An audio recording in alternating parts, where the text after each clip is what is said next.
Laurie, Yes.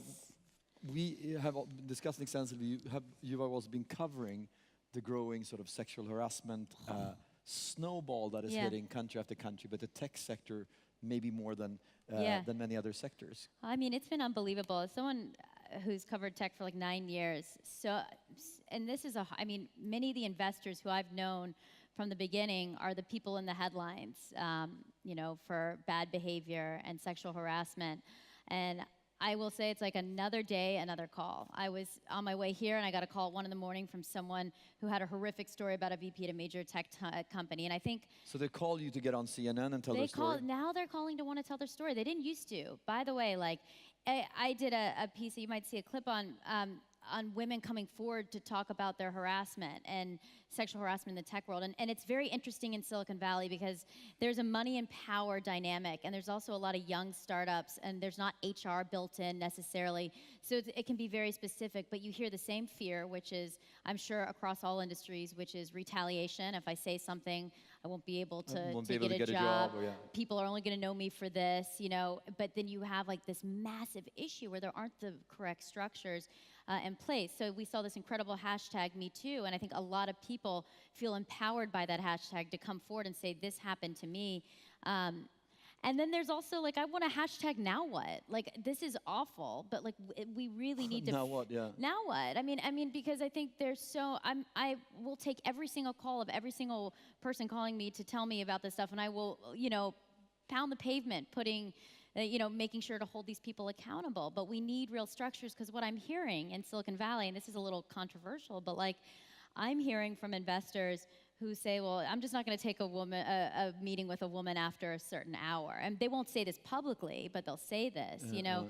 So we risk, if we don't really have a real dialogue about it, I worry that we're going to risk setting ourselves back a little bit, but it's incredible. We are going to have a real dialogue, because we're going to invite one of the strongest, or two of the strongest voices in the Swedish Me Too movement. But first, I want us to show a clip, because we have some of the women that you spoke to.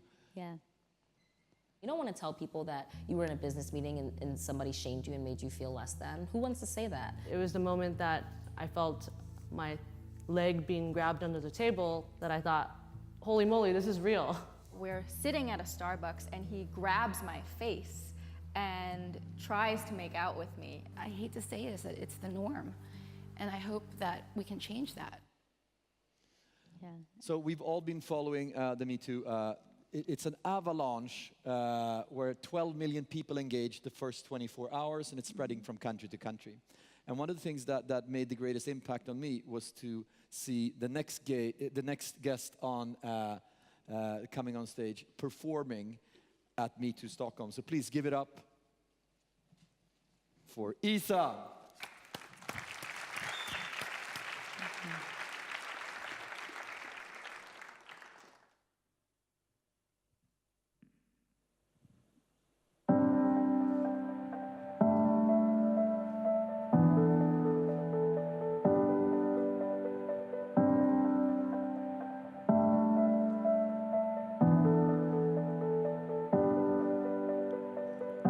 She told me once how much it hurt when he thought he could treat her the way he wanted to. She faked a smile to ease the pain, but I saw in her eyes I didn't know what to do. To forget it, bound to lose your mind.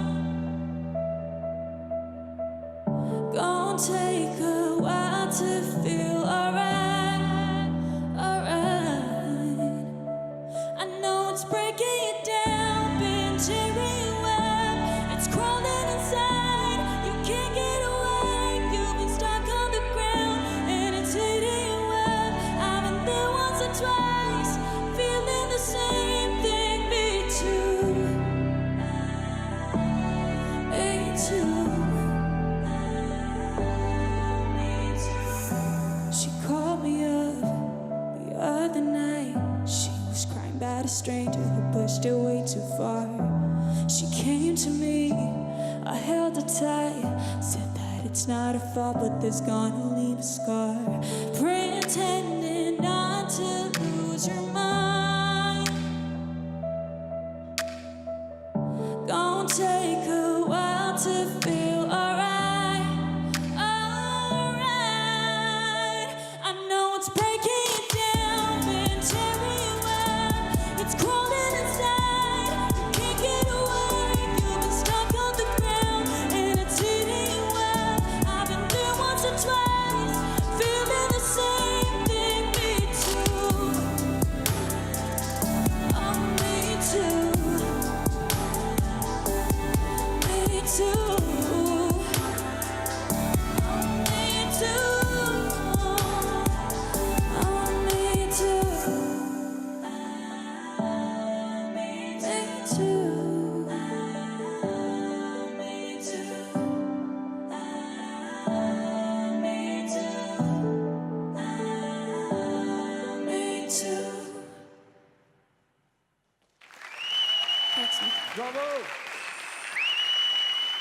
Jag sa att vi ska bjuda upp två av de starkaste rösterna. Det här var onekligen en stark röst, men kanske but probably the strongest voice is Carolin Solskär.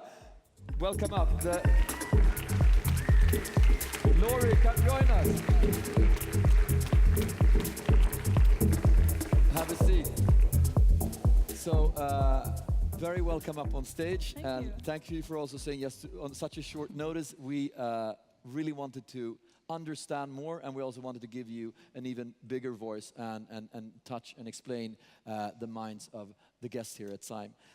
So first of all, could you how come you got involved in the first place? What happened? All of a sudden you were sort of arranging events all over the country, and a lot of things happened. Yeah, so, the Tuesday after the hashtag Metoo became like a big thing, I was also writing Metoo on my Facebook page, as so many others, and when I did, there were some men who were commenting in a way that was like, stop whining, this is not a big deal, like you should just stop complaining, which of course got me mad. And then I noticed that there were other women who had the same issue on their posts. And then I just felt that I needed to do something. So I created a Facebook event, and I did a picture in paint. And I was kind of afraid that people would just think I'm silly, just the way that these men had done. And when I went to bed at night that Tuesday, I had 3 people attending, and then I woke up Wednesday morning, and well, here we are. Well, and what happened at Sergels Torg?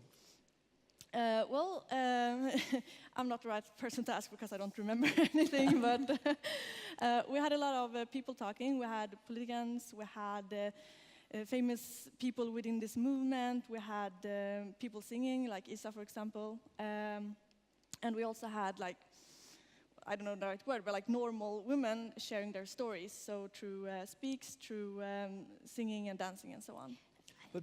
I'd be curious to know, what do you think it is about this moment? Because it's so interesting that this movement is so universal. This isn't something happening here just in the United States. Every woman I know feels so empowered for first time, it feels like, to really say things we're not allowed to say or talk about something that happened that we're not supposed to talk about. What do you think is the catalyst? I think that for a woman or anyone who has been the victim, I think it's that before you felt kind of alone because you didn't really talk about it, and it was a bit, shh, you shouldn't say it.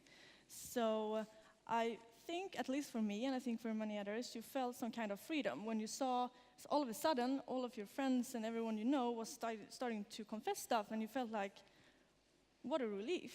And for me, when I felt that relief, I felt that I want to share too, because I want someone else to also feel this relief when they read my story.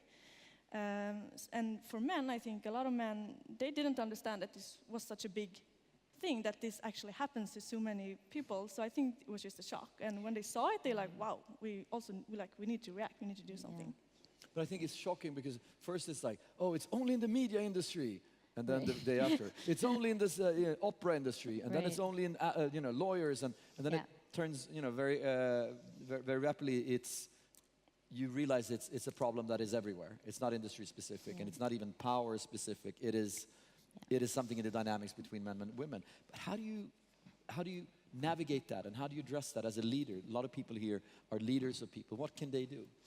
I think that, like, in an organization, first of all, you need to start talk about it, and you need to discuss boundaries, like what is the boundaries and where is, like, because obviously there are some things that are strictly like no-nos, and those things you can easily, if you talk to your coworkers, you can say like, okay, these are the things that you're like not supposed to do.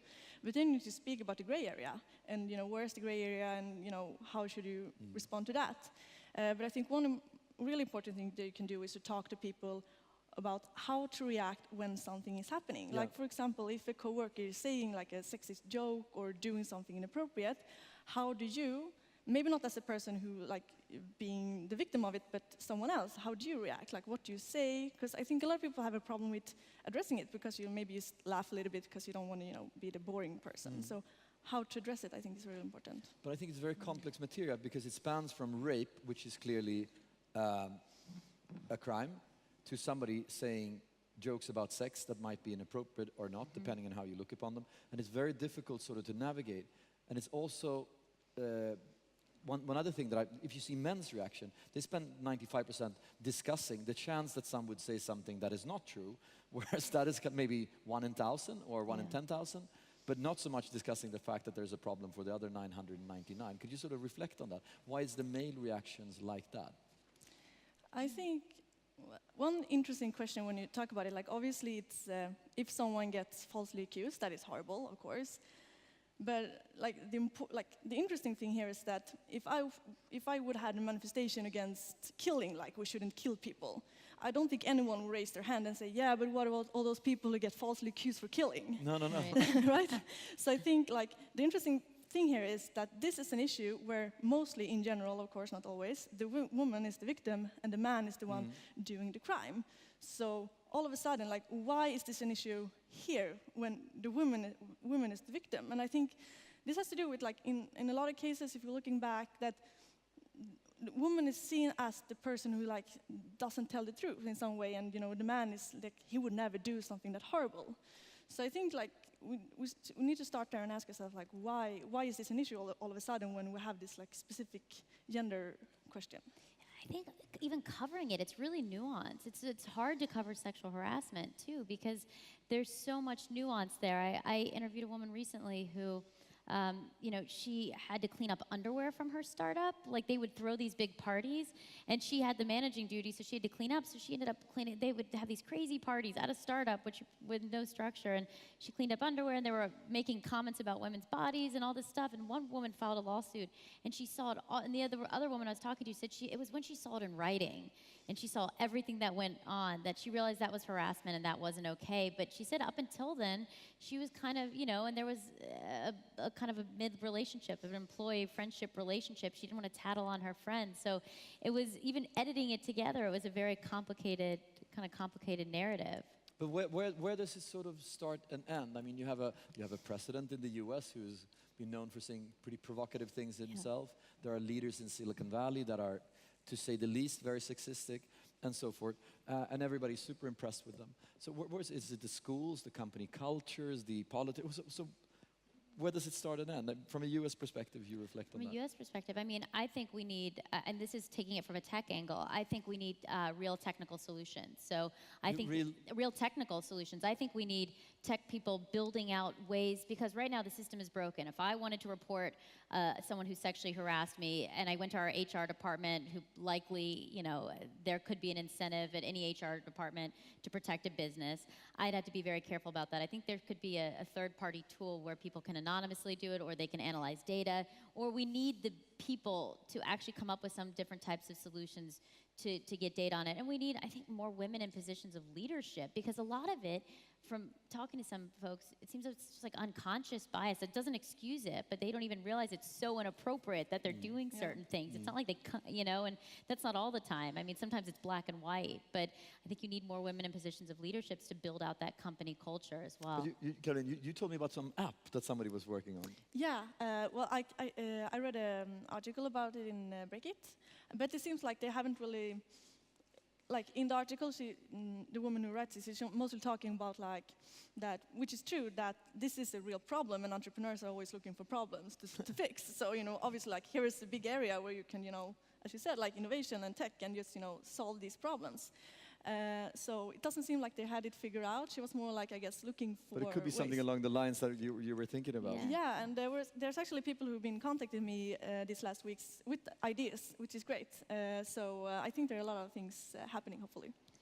You became a sort of a center figure for the Swedish movement. What are you going to do with that, and what's happening? And yeah, so the last week since the manifestation, what I've been doing mostly is to actually talk with different organizations within this area to ask them, like, what can I do? Because I don't want to come in and you know, take someone else's place. I want to help out.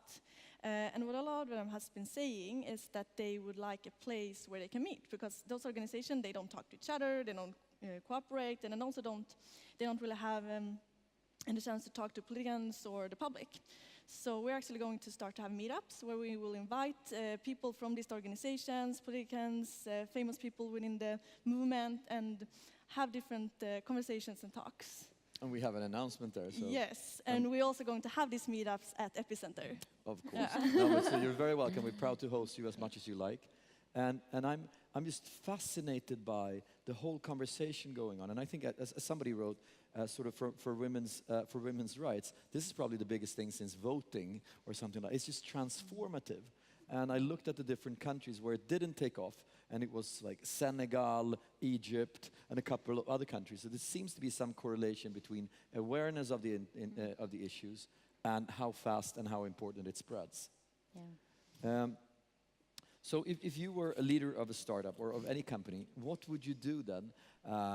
You would have some guidelines. We've gone through that. Maybe there's even an app. But how would you drive culture so that this becomes a non-issue?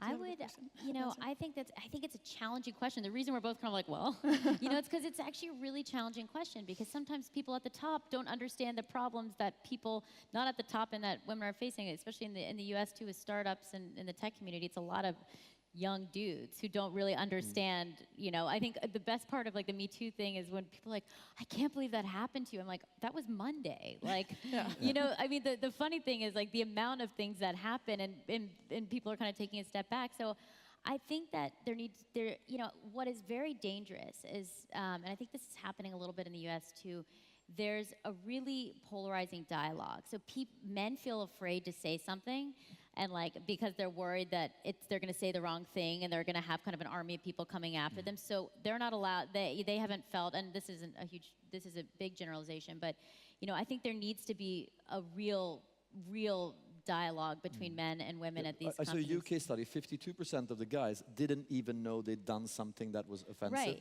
Right, and so they're so afraid to say anything. I was interviewing Tim Ferriss. I don't know if you guys know Tim Ferriss. Yeah, he's been here at Epicenter as well. Yeah, and it's funny. We're sitting at a dinner table, and I was like, "What are you not allowed to say about the sexism and all this stuff?" And he was like, "I can't say anything. I'm a white man. I'm not saying anything." He's like, "It's only going to get me in trouble." I'm like, and the CEO of YouTube was there, who's a woman, and she's like, "No, we need you to start talking." Like, so I think we all have to find a way to have like a calm dialogue about it, but I guess that's really hard. I mean, we need people, who are public figures going out and continuing to take this hashtag into real life. Do you think that this will change the world forever, or the conduct forever? Or do you think it's something that will go up and then disappear? What do you think? No, I think it's here to stay, because I think one of the most important part is that men understand that a lot of things that they've been doing isn't right. And I think, it's not bad people. They just didn't think about it because we have a society where it's been accepted. So that we start to talk about it, that people are starting to questioning themselves and questioning how they act and what they do, I think that will have a big impact. And how can you react as a victim? I would imagine that, and I mean, you told me so that you've been appropriately treated. You probably have been too in covering all these companies. How can you as an individual react in a good way, or in a way that sort of, are there any guidelines? This question is pretty difficult for me to own and to try to fathom myself. It depends on the person and the situation, so it's really hard to say. If someone would, if you sit at a meeting and someone's saying something inappropriate, the best thing would be to actually maybe say something right there and then. Yeah, maybe not, and also it depends on who you are. But I think if you are a victim of something, you should talk about it. Talk to friends or talk to anyone to actually get it out, because I think that's been the issue so far, that we haven't talked about it. I think about it in career stuff, and I remember getting off stage with a very big entrepreneur. We always do interviews together, a very well-known entrepreneur, and I remember him saying later at some party, I'm sure he was drunk, he's like, why we do great interviews? And I'm thinking, well, I spend hours researching, I look at every word you wrote, I, go crazy for days, because that's what I do, I study hard, And he's like, because we have sexual chemistry or something, and it was just a non-comment, right? But I remember it was just you have these moments where you're no matter how, you work really hard, you do all the work, and you can't just be good at your job, right? And that's one of those moments where I'm like, God, and I would love nothing more than to call him out publicly. And I wish sometimes that I did have the courage to do that. But it feels a little more nuanced, right? I know the people that won't be calling, and I know the people that I won't get the interviews with, and I know that's kind of a weird thing to say, and maybe it's not a powerful thing to say, But what I try to do is what you saw up there. So I spent about 2 hours with each of those women trying to talk them into telling their story, knowing full well that I sometimes don't go public with it. And so I try to give a platform to other people to tell their stories, just because I think it's incredibly important, and empower people even in the background sometimes, and call people out when people need to be called out. But it's hard. I think it's really nuanced. I think that both of you are important voices, and it's very interesting to sort of follow how this evolves. I think sort of from somebody who looks at social media a lot, I think this is one of the most powerful things that have happened, and also one of the most important things. So keep up the good job, and thanks for coming here and sharing. Thank you. Thank you.